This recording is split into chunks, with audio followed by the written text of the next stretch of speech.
to know.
Es wird gefährlich.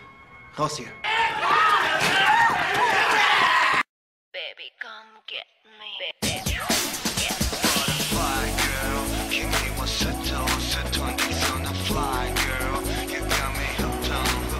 What's up, everybody? Welcome to another round of Young 78 Game Reviews. Today we're going to be looking at Gotoku Yakuza 4, aka Yakuza Kenshin as known in the West. This game was released in Japan nearly 8 months ago and it's going to be released next year of March 2011. Today we're going to be focusing mostly on the story elements of the game, particularly the first chapter of the game, just to give you an idea of what to expect further on down the road. We're going to be looking a bit into the graphics and into the gameplay mechanics as well. Please sit back and enjoy the rest of this review.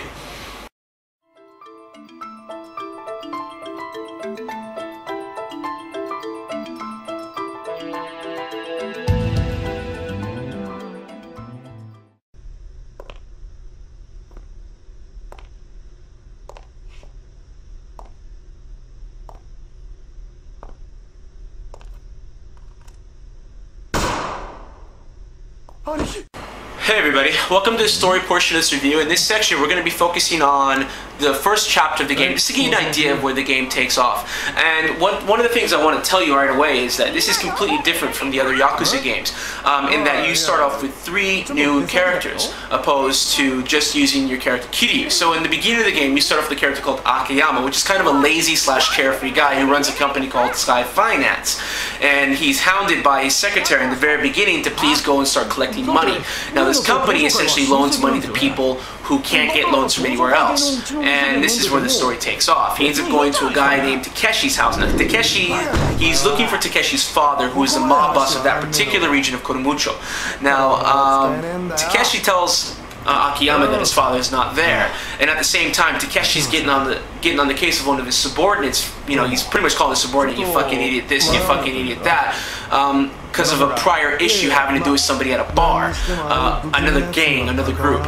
Anyway, Akiyama goes out to meet some of his old pals, his street friends in other words, and at the same time while he's getting to know his street friends, or just, you know, reminiscing, he sees a man named Arai talking over the phone, and Arai tells the person on the phone basically he's going to be at this particular bar, this hostess bar, and Akiyama takes it upon himself to go to that bar because of you know, he knows the person, he knows the boss that's there. So he does go there, and he sees the boss guy there that he was intending to find, and he just gives him all kinds of shit. Now, I don't know the boss guy's name, I can't remember from the top of my head, but his subordinate, you know, doesn't like what he's saying to his boss, so he gets in Akiyama's face, and as you can just see, as you just saw, he knocked him out flat. Now, one thing leads to another, and Akiyama and the boss guy, you know, duke it out, and obviously Akiyama floors the guy. And afterwards, you know, Takeshi and Arai arrive, and Arai, you know, he tells Takeshi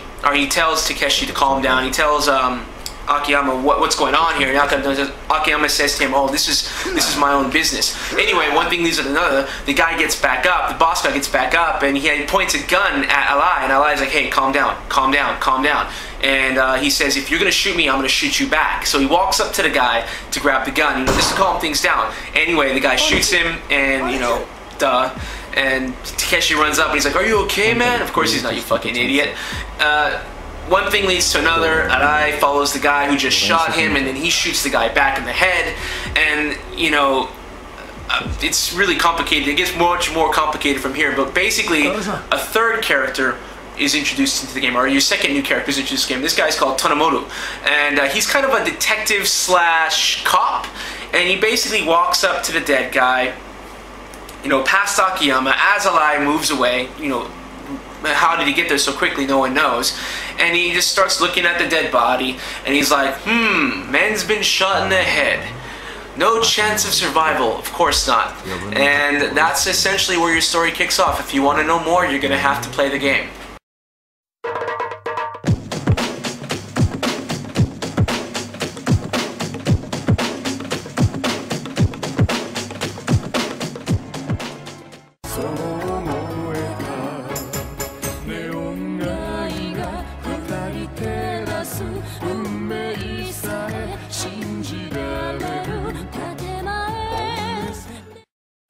Hi everyone, welcome to the gameplay portion of this review where we're going to be focusing on graphics and a bit of gameplay.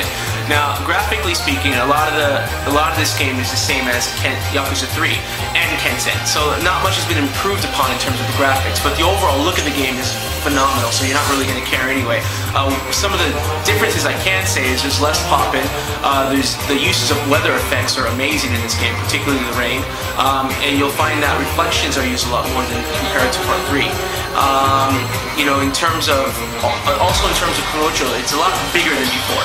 In other words, you can travel on the rooftops, you can travel in more buildings, you're able to go to underground markets this time around, which is fairly new. A lot of things have been brought back for the gameplay in terms of, you know, being able to dine out in the restaurants, as you can see in this particular scene here. You know, I'm just going to get some ice cream. Bowling's been brought back, which is my personal favorite part of the game. That and the baseball portion, which is going to come up next. But the bowling portion, I spent many hours trying to make strikes. As you can see here, I had one successful one. And the bowling portion is very, very fun. Now, for the baseball section, it's essentially the same thing you had in Part 1, Part 2, Part 3, believe it or not, Kensen, and Part 4. Now, it's still as fun as it has always been. Now, there's this other game, I think it's kind of a pachinko game, and I'm not really sure what it is, but it had the virtual characters on it, so it caught my attention. And it's kind of fun, but it was difficult for me to play. Now, this one game here, most of you are familiar with from Yakuza 3, has been brought back for Yakuza 4, and it's not been changed too much. It's, you know, many levels have been added to it, and some of the same have been added to it, so it's still very fun to play. You can still go to the strip club bars and watch the ladies dance, which for me is just very fun. But obviously, for the real thing over the digital thing, but still to be able to do the digital world is a great thing. The karaoke scenes have been brought back from Part 3, which for me is my personal favorite. If you own the Japanese version, it's great practice for characters and stuff. If you're waiting for the US version, you're going to be stuck reading the, you know, basically the basic English version of the Japanese characters.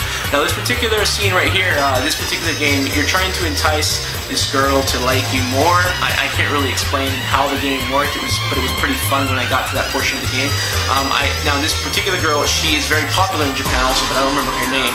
Now, for Part 4, for the American release, the hostess bars are going to be brought back with a bit of a surprise, which is that you can this time modify or customize your women. And most of you are familiar with the hostess bars from Part 1, Part 2, and you know, all of us were pissed off when they were taken out of Part 3. So we're all quite happy to know that they're coming back for Part 4.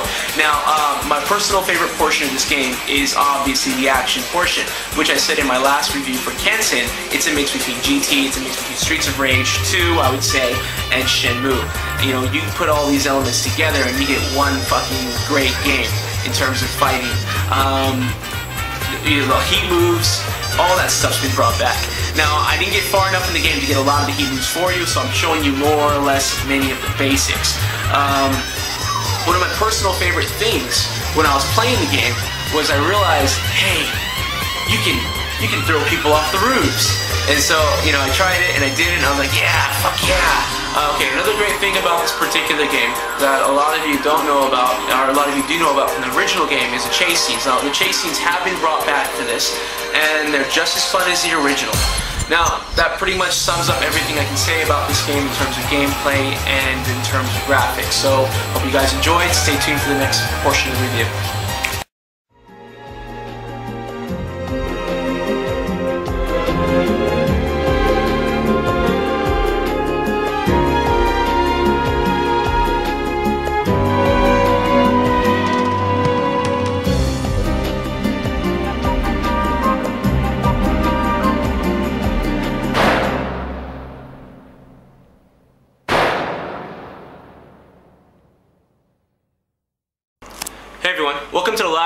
this review, where essentially I'm going to let you know whether you should import it or leave it alone. Now, if you're living abroad like me, you pretty much already own this game, especially if you're looking at this preview. But if you live in the States, I will say it just like this. Don't import it, just wait a couple more months. The US release is going to come out, and you won't have that language barrier in terms of subtitles. If you want to listen to this game in English, forget about it. It's not going to be translated. But what I can say for those of you who are purists, you'll be happy to know that about 95 to 90% of the content from the Japanese version is going to be, it's going to be shipped over to the US version or the US release of this game. You're going to be missing a few of the minuscule games. I'm thinking a couple of the Pinchico games might not be there, or the Go games might not be there, but the Hostess bars are going to be back, which were cut out from the original, and quite a few other games are going to be back, which were cut out from the original. So, for all of you waiting for this game, look forward to it, enjoy it when it does come out. Please don't waste your time importing it unless you're a purist. I hope you all enjoyed this review, gave me some positive and negative feedback. Thanks you guys, and see you all next time.